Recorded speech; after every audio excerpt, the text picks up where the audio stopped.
네, 안녕하십니까. 김 선생의 서울 이야기를 진행하는 강사 김효입니다.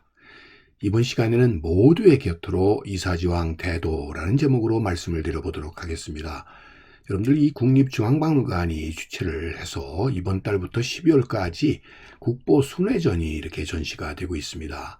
그간 국립중앙박물관에서만 볼 수 있었던 그런 의미에서 서울에 집중되어 있었던 우리의 문화를 전국의 지방박물관에서도 이렇게 만날 수 있도록 한다는 점에서 모두의 곁으로라고 하는 이런 순회 전시에는 상당한 의미를 갖지 않나 싶은데요. 2024년 올해 5월부터 이제까지 문화재청이었던 것을 국가유산청으로 바꾸어 지금 정해지게 되었는데요. 이것은 유네스코에서의 세계문화유산의 관리와 그 궤를 같이 하기 위해서 국가유산 속에 문화유산, 자연유산, 무형무산을 포함시키는 이런 노력의 결과라고 보시면 되겠고요.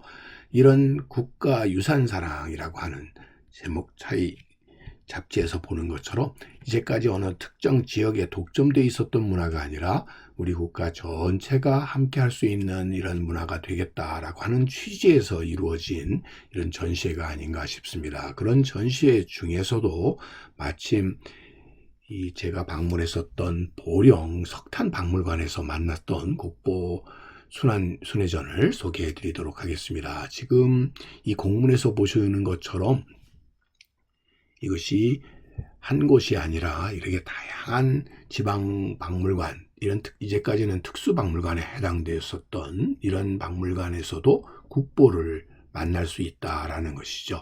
그래서 지금 방문했었던 이 보령에 있는 석탄박물관에서는 신라 군관이 100년 만에 첫 보령의 나들이를 했다라고 하는 이런 의미 있는 박물관이 소위 행사가 이루어지고 있는 것이죠. 이 보령 석탄박물관 국보 순회전에 전시되게 된 것은 1921년에 발굴된 경주 금관청의 신라 금관이 되겠는데요.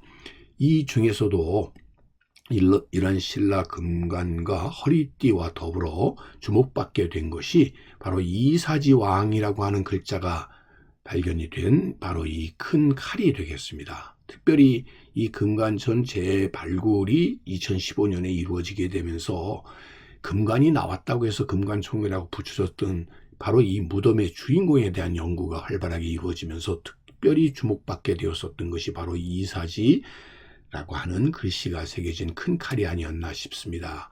당시 이 금관이 발견되었었던 당시의 이 모습이 되겠고요. 현재의 경주 지역의 이 금관청 일대의 모습을 담은 사진이 되겠고요. 이것이 재발굴이 되고 있어서 결국 이 금관청의 주인공이 누군지에 대한 추가적인 발굴까지 시행이 되게 되었다라고 보시면 되겠습니다. 뭐니 해도 최초로 금관이 발견되었던 것이 바로 이 금관총이 되겠습니다.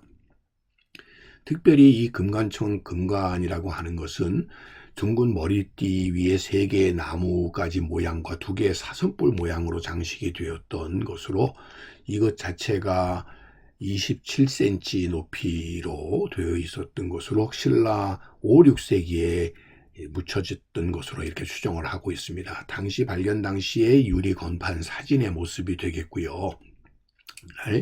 이런 금관을 우리가 가까이 자세히 볼 수 있는 기회를 갖는다는 건 쉬운 일이 아닌데 이번에 이렇게 보령에서도 이 석탄박물관에서 이거를 자세히 만날 수 있었다라고 하는 건 상당한 감동이었다고 보시면 되겠습니다.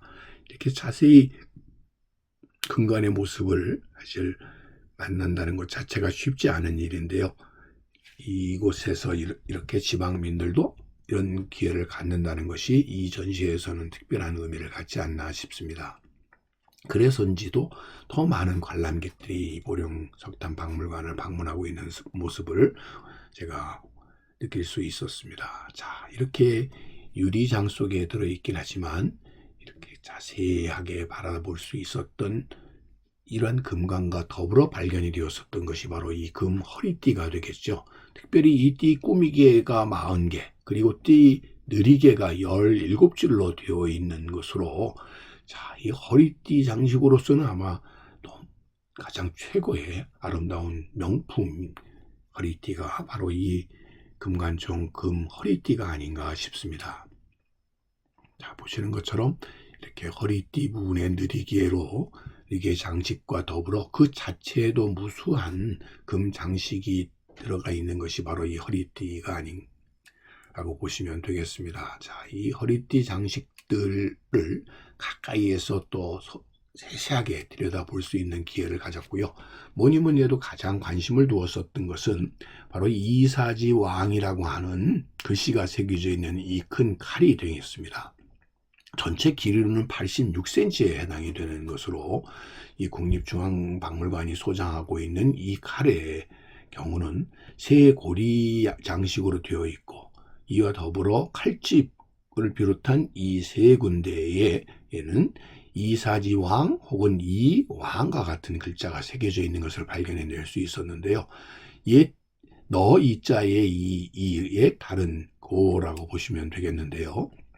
자, 이렇게 세 고리 장식과 더불어 전체적으로 이렇게 80cm에 달하는 이 칼 곳곳에서 결국 이사지왕을 의미하는 글자가 새겨져 있었다는 것이죠. 특별히 더 확실하게 볼 수 있었던 것이 이 자루 끝에 적혀 있는 이사지왕이라고 하는 이 글자가 되겠습니다. 이번에 이거를 직접 실물로 보면서 카메라로 이걸 확대해서 찍은 사진이 되겠는데요. 자, 이것을 통해서 금관청의 주인공을 찾을 수 있는 단서를 제공하는 중요한 문자가 아닌가 하는 생각을 해보게 되었습니다. 자, 지금 이게 다양한 방식으로 이 글자들을 찾아내게 되었는데, 그러면 과연 이 이사지왕은 누구인가라는 거죠. 그런데 이 금강천의 주인공이라고 할 수 있는 이 이사지왕이 사실 어떤 기록에서도 이런 왕의 이름이 나오지 않고 있다라는 점이죠. 그런 의미에서 이 이사지왕이 금관총의 주인공이 아니라, 이 자신이 소유한 것이 아니라 앞세대 인물이 소유한 것을 껴묻히러 넣었다라고 이렇게 추정할 수도 있고요. 또 한편으로는 이 금관총의 규모로 볼 때 당시 이 왕릉보다는 규모가 작다는 거죠. 그런 의미에서 금관총의 주인공을 자비왕 혹은 소지왕 혹은 이곳 가까이에 있는 125분 봉화대의 배총으로서 결국 이 자비왕이나 눌지왕과 관련이 깊은 여성의 무덤일 수도 있다라고 하는 추정도 나오고 있습니다. 어찌됐든 이 금관총의 주인공이 신라 왕계를 구성했었던 유력 인물이라는 것은 분명하지만 이사지 왕의 존재를 아직도 정확히는 알 수 없는, 그런 의미에서 여전히 우리에게 숙제로 남겨져 있는 것이 바로 이 금관청의 주인공의 그 존재라고 보시면 되겠습니다. 자, 그런 의미에서 이번 전시회가 이제까지 그냥 황금으로 되어 있다는 것에서만 주목하고 있었던 금관총의 주인공을 풀어낼 수 있는 중요한 단서를 제공하는 것이 바로 이사지왕 대도가 아닌가 싶고요. 그런 의미에서 이번 전시가 이러한 의문들을 전국의 지방박물관과 함께 하면서 모두의 곁으로 우리의 문화가 다가갈 수 있는 계기를 만든 전시물 중에 하나로 포함된 것은 큰 의미가 있지 않나 싶습니다. 오늘 이 시간에는 모두의 곁으로 이사지왕 대도라고 하는 제목으로 함께 했습니다.